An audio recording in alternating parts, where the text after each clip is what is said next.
হুম। সাধারণত যখন আমরা শেয়ার বাজার বা কোনো ইকোনমিক অ্যানালিসিসের কথা ভাবি, তখন চোখের সামনে কেমন একটা ছবি ভাসে বলুন তো। হ্যাঁ, ওই ডজন খানেক কম্পিউটার স্ক্রিন, লাল সবুজ ক্যান্ডেলস্টিক, গ্রাফ। একদম। মনে হয় যেন অনেক জটিল সব অ্যালগোরিদম আর এক গাদা সংখ্যার সমাহার। মানে দৃশ্যটা দেখলে মনে হয় পুরো বিষয়টা একটা বিশাল জটিল ক্যালকুলেটরের মতো। ঠিক, যেখানে সঠিক ইনপুট দিলে মানে সঠিক ডেটার ফর্মুলা দিতে পারলে সব সময় সঠিক রেজাল্ট পাওয়া যাবে। একটা নিখুঁত যান্ত্রিক প্রক্রিয়া। হ্যাঁ, কিন্তু মজার ব্যাপার হলো আজ আমরা যে সোর্সের স্তূপ ঘেটে দেখতে যাচ্ছি, বিশেষ করে ট্রেডিং ইন দ্য জোন বইটার সামারি আর mastering the psychology of the ট্রেডের কিছু উদ্ধৃতি, এগুলো এই পুরো যান্ত্রিক ধারণাটাকে একেবারে উল্টে দেয়। আসলেই তাই। এই সোর্সগুলো বলছে ট্রেডিং কোনো চার্ট বা গ্রাফের খেলা নয়, এটা আসলে মানুষের নিজস্ব মনস্তত্ত্বের এক বিশাল আয়না। আর আজকের এই গভীর বিশ্লেষণে আমাদের মিশনটাই হলো এটা বের করা, মানে একটা নিখুঁত চার্ট প্যাটার্ন জানার পরও মানুষ কেন সব হারায়, আর সত্যিকার অর্থে ওই ইন দ্য জোন বা চূড়ান্ত মানসিক মনোযোগের স্তরে থেকে কাজ করার আসল মেকানিজমটা আসলে কি। বিষয়টা কিন্তু আসলেই ভাবনার, কারণ আমরা তো প্রায় ধরে নিই যে বাজারে যারা সফল তাদের কাছে হয়তো কোনো গোপন সূত্র বা কোনো ম্যাজিক ফর্মুলা আছে। হ্যাঁ, আমরা ভাবি তারা হয়তো চার্ট রিডিংয়ে সাধারণ মানুষের চেয়ে অনেক বেশি স্মার্ট। কিন্তু আমাদের সোর্সগুলো সম্পূর্ণ ভিন্ন একটা গল্প বলছে। এখানে খুব স্পষ্ট করে বলা হয়েছে যে একজন সাধারণ ট্রেডার থেকে এক্সপার্ট হয়ে ওঠার পথে মূল পার্থক্যটা কিন্তু তথ্যের নয়, পার্থক্যটা মানসিকতা, মানে মাইন্ডসেটের। একদম।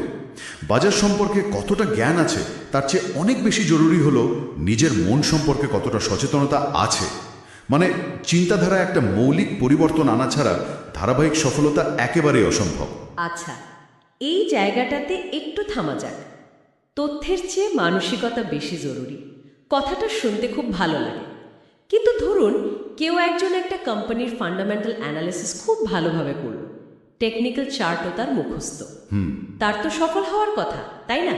কিন্তু mastering the psychology of the ট্রেডের উদ্ধৃতিগুলো ঘাঁটতে গিয়ে একটা অদ্ভুত বিষয় চোখে পড়ল। সেখানে বারবার বলা হচ্ছে বাজারের কোনো নিজস্ব আবেগ নেই, আবেগ থাকে ট্রেডারের মনে। ঠিক, আমরা স্ক্রিনের দিকে তাকিয়ে শুধু গ্রাফ দেখি না। হ্যাঁ, আমরা দেখি আমাদের নিজেদের ভয়, লোভ আর আশা। তো এই বিষয়টা আসলে বাস্তবে কিভাবে কাজ করে, মানে জ্ঞান থাকার পরও মানুষ কেন ব্যর্থ হয়? এই বিষয়টা বোঝার জন্য আমাদের একটু পেছনের দিকে তাকাতে হবে, দৈনন্দিন জীবনের সাথে এর পার্থক্যটা খুঁজতে হবে। ধরুন যখন আমরা সাধারণ কোনো চাকরি করি, হ্যাঁ, একটা 9 to 5 জব। ঠিক, তখন আমাদের কাজের একটা সুনির্দিষ্ট কাঠামো বা স্ট্রাকচার থাকে। মাথার উপরে একজন বস থাকেন যিনি বলে দেন কখন কি করতে হবে, কাজের একটা নির্দিষ্ট ডেডলাইন থাকে, নিয়ম কানুন থাকে।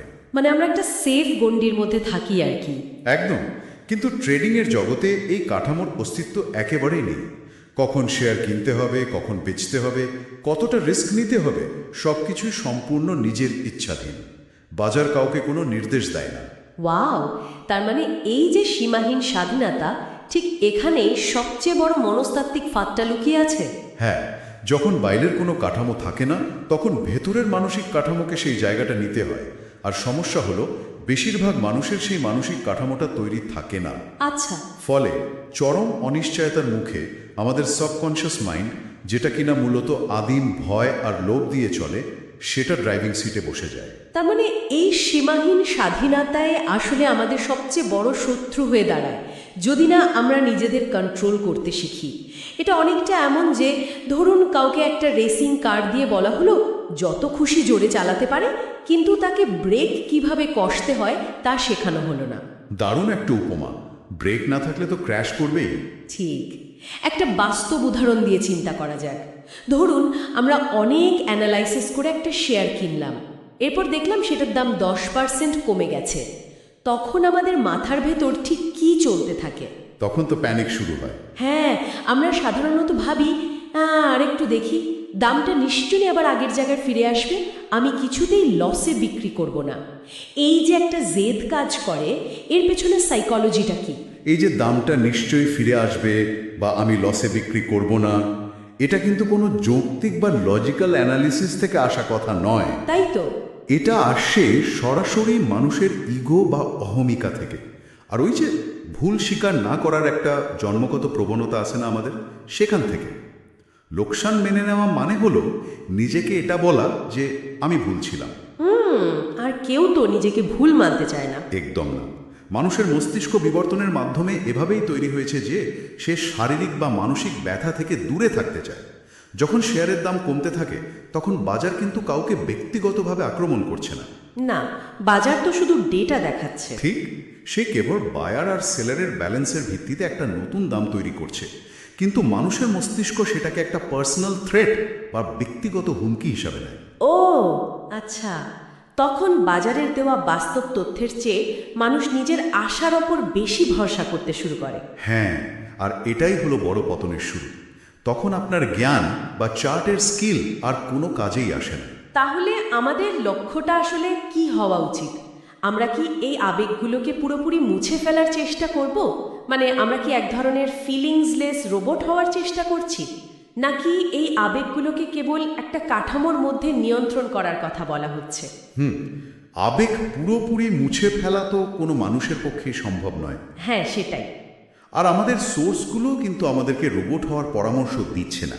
বরং ট্রেডিং ইন দ্য জোনের মূল বক্তব্য হলো আবেগের উৎপত্তি যেখান থেকে হয় সেই দৃষ্টিভঙ্গি বা পারসেপশনটাকে বদলে ফেলা। পারসেপশন বদলানো মানে কিভাবে? ধরুন, যখন ভয় কাজ করে তখন কেন ভয় লাগে? কারণ মনে হয় যে বাজার হয়তো কোনো ক্ষতি করতে পারে বা আমাকে ভুল প্রমাণ করতে পারে। কিন্তু যখন বাজারের প্রতিটি মুভমেন্টকে একটা নিউট্রাল বা নিরপেক্ষ তথ্য হিসেবে দেখতে শিখবেন, তখন ভয় এমনিতেই কমে আসে। আচ্ছা, মানে আবেগ মুছে ফেলার চেয়ে নিজের ভেতরের বিশ্বাসগুলোকে নতুন করে সাজানোই হলো আসল কাজ, যাতে বাজারের ওঠানামা মনের ভেতর অটোমেটিক্যালি ভয়ের সঞ্চার করতে না পারে। একদম ঠিক ধরেছেন। এখানেই তো বইটির সামারিতে ওই বিখ্যাত জোন বা জোন ধারণাটার কথা আসে। হ্যাঁ, জোনের কনসেপ্টটা এখানেই সবচেয়ে বেশি জরুরি। জোনে থাকার মানে তো কেবল খুব ফোকাস দিয়ে কাজ করা নয়, এর পেছনে একটা সুনির্দিষ্ট মানসিক শিফট কাজ করে। এই শিফটটা আসলে কেমন? দেখুন, জোন কোনো আধ্যাত্মিক বা মিস্টিক্যাল জায়গা নয়। এটি হলো এমন এক মানসিক অবস্থা যেখানে ট্রেডার সম্পূর্ণ বর্তমান মুহূর্তে থাকেন। মানে অতীত ব্যর্থতার আক্ষেপ বা ভবিষ্যতের কাল্পনিক ভয়ের কোনো স্থান সেখানে নেই। এটি এমন এক অবস্থা যেখানে ভয় এবং লোভ সম্পূর্ণ নিষ্ক্রিয় হয়ে যায়। কিন্তু কিভাবে? এখানেই সামারির সবচেয়ে পাওয়ারফুল দিকটা উঠে আসে, সম্ভাবনা বা প্রবাবিলিটিস নিয়ে চিন্তা করা। প্রবাবিলিটিস, চলুন বিষয়টা একটু খুলে দেখি। সাধারণ মানুষ একটা নির্দিষ্ট ট্রেডে জেতার বা হারার কথা চিন্তা করে। তারা প্রতিটি পদক্ষেপকে একটা নিশ্চিত সত্য বা সার্টেনিটি হিসাবে দেখতে চায়।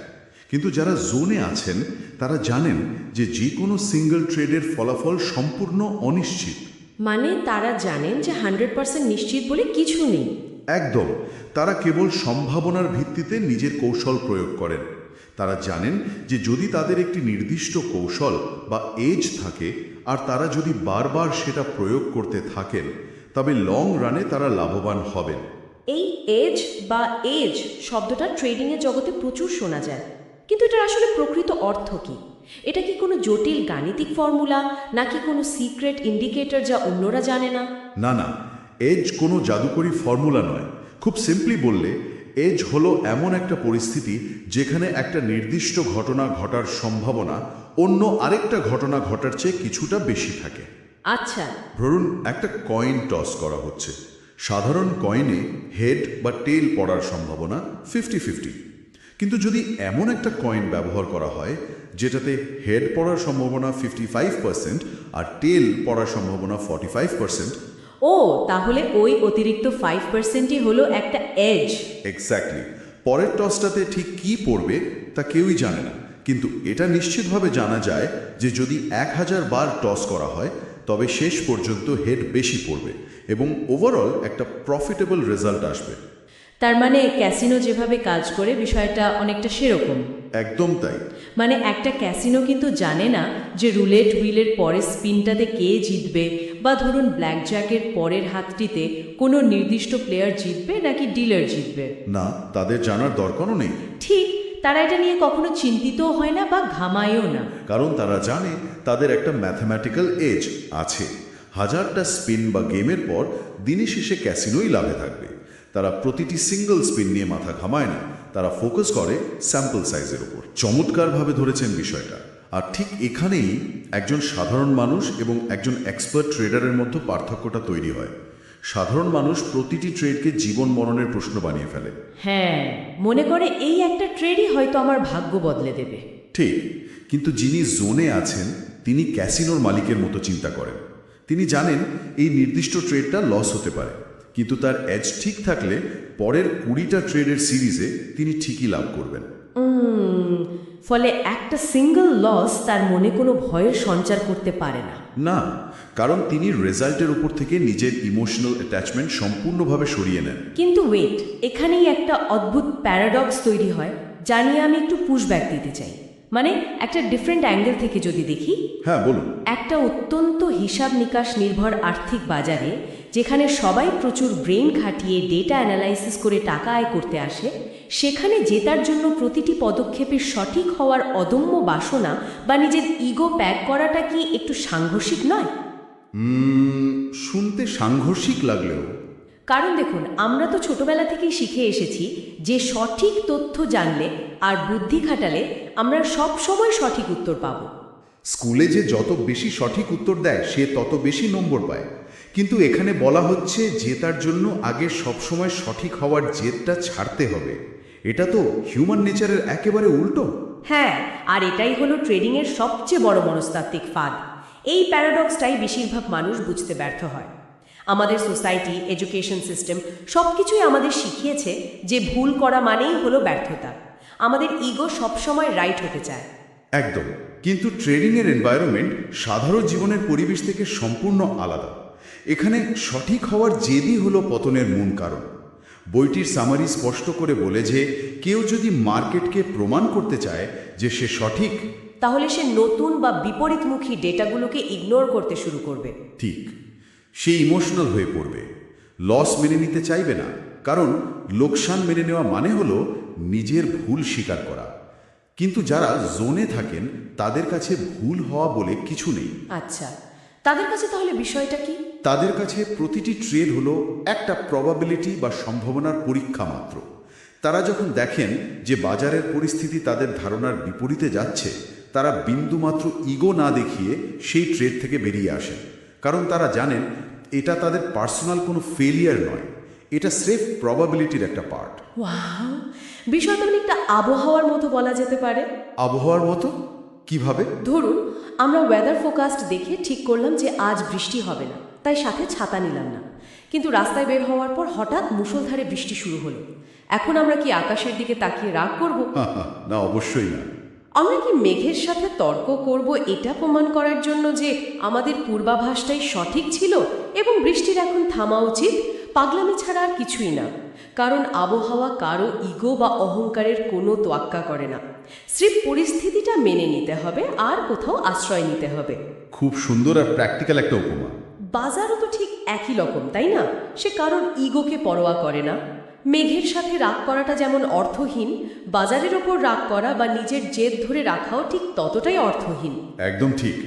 বৃষ্টি হলে যেমন মানুষ ছাতা খোলে বা আশ্রয় খোঁজে, তেমনি মার্কেটের ডিরেকশন বদলালে ট্রেডারকেও তার স্ট্র্যাটেজি বদলাতে হবে। যখন সঠিক হওয়ার এই মোহটিকে বেরিয়ে আসা যায়, কেবল তখনই আসল ডেটাগুলো চোখের সামনে স্পষ্ট হয়। তখন মন আর ডিফেন্সিভ মোডে থাকে না।